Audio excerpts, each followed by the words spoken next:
اب یہ اہم ڈیولپمنٹ ہے متحدہ اپوزیشن اور ایم کیو ایم کے درمیان اطلاعات یہ آ رہی ہیں کہ معاملہ طے پا گئے ہیں. البتہ جو پریس کانفرنس ہے اس کا انتظار کیا جا رہا ہے اور اب خبر یہ آ رہی ہے کہ پریس کانفرنس جو ہے وہ فی الوقت ملتوی کر دی گئی ہے. تو یقیناً جب پریس کانفرنس ہوگی اہم اعلان ہوگا, صورتحال مزید واضح ہو جائے گی. لیکن اب تک کی اطلاعات ہے کہ معاملہ طے پا گئے ہیں. تو اگر اب ایم کیو ایم اپوزیشن کا ساتھ دیتی ہے تو کیا صورتحال بنتی دکھائی دیتی ہے آپ کو؟ شاہد صاحب بات کر رہے تھے کہ ایم کیو ایم کے بہت سارے سٹیک سندھ کے اندر ہیں.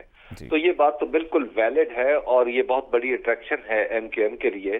اور میری معلومات یہ ہے کہ آج ہی مجھے کچھ پاکستان پیپلز پارٹی کے لوگوں نے جو اپنی شرائط بتائی وہ یہ تھی کہ ایم کیو ایم کو جو کچھ وہ دے رہے ہیں ان میں خاص طور پر جو سندھ کے کئی شہروں کے یعنی کراچی سمیت ایڈمنسٹریٹرز کی سیٹیں بھی ہیں.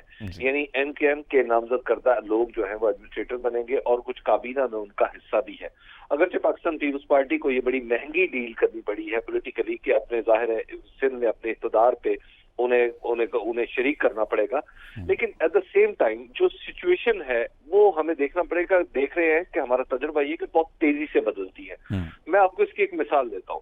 مثال یہ کہ کل میں خورشید شاہ صاحب کے پاس بیٹھا ہوا تھا ان کے گھر پہ, تو انہوں نے مجھے بتایا کہ ہمارے پی ایم ایل کیو کے ساتھ معاملات بالکل طے ہو چکے ہیں. اور یہ واقعہ تھا 12:30 سے, یعنی 12:30 بجے, 12:45 بجے میری ان سے ملاقات شروع ہوئی اور تقریباً یہ بات انہوں نے 1 بجے کے قریب مجھے بتائی.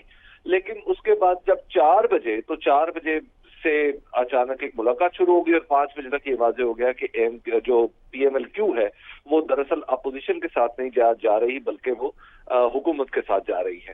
تو اس طرح کی جو صورتحال میں لہجہ بلہجہ تبدیلی آ رہی ہے یہ بہت سارے سوالات کو جنم دیتی ہے. مثال کے طور پہ ابھی آپ جیسے دیکھیں کہ ابھی ہمیں یہ تھوڑی دیر پہلے یہ پتا چل رہا تھا کہ ایک پریس کانفرنس ہونے والی ہے اور پارلیمنٹ لاجز کے باہر ڈی ایس این جیز لگ گئیں, میڈیا پہنچ گیا, لیکن فوراً ہی پھر خبر آنا شروع ہوگی کہ نہیں جی ابھی پریس کانفرنس نہیں ہوگی. تو گویا جو معاملات ہیں وہ بہت ہی فلوئڈ ہے اور ایسی, یعنی آپ یوں کہیے کہ یہ حکومت کے لیے تو بہت ہی خطرناک صورتحال پیدا ہو گئی ہے. اور اپوزیشن کے پاس لوز کرنے کے لیے کچھ نہیں ہے, لیکن حکومت کے پاس لوز کرنے کے لیے بہت کچھ ہے. مکمل حکومت ہے. تو ایسا موقع, یعنی جب ایسا موقع آ جائے کہ حکومت کے اتحادی ان کے اپوزیشن کے ساتھ نہ صرف مذاکرات کر رہے ہوں بلکہ ان کی ڈیٹیلز بھی میڈیا پر آنا شروع ہو جائے اور پریس کانفرنسز تک بات پہنچ جائے یا اس طرح کی خبروں تک بات پہنچ جائے, تو پھر آپ اندازہ کر سکتے ہیں کہ حکومت کی جو پولیٹیکل حیثیت ہے یا کم از کم وہ نمبر جن کی وجہ سے حکومت اپنے پیروں پر کھڑی ہے وہ اس کے نیچے سے کھسک گئے ہیں. تو ایسے موقع پہ حکومت کے بارے میں جو تاثر پیدا ہو رہا ہے وہ ظاہر ہے یہی ہے کہ یہ حکومت لوزنگ اینڈ پہ ہے اور شاید اس کے مستقبل کے بارے میں یقین سے کچھ نہیں کہا جا سکتا.